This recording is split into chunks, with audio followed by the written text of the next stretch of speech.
You ask Tiger to calculate. This deals with finding the midpoint between 2 points. The midpoint between the 2 points is negative 17.5, 48. Let's solve it step by step. Plot the 2 points and calculate the midpoint using the formula.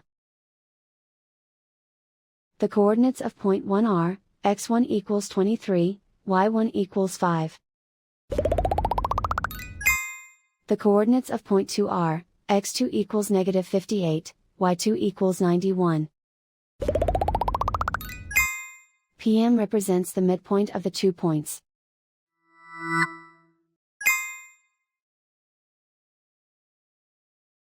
Use the x values in the midpoint formula to find the midpoints x. x1 equals 23. x2 equals negative 58. Simplify the arithmetic.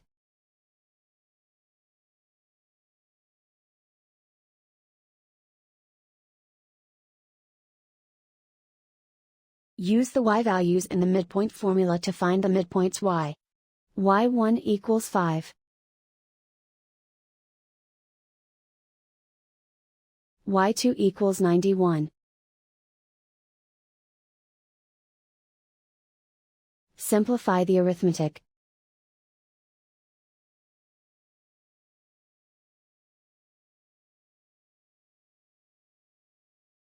And so, the midpoint is, negative 17.5, 48.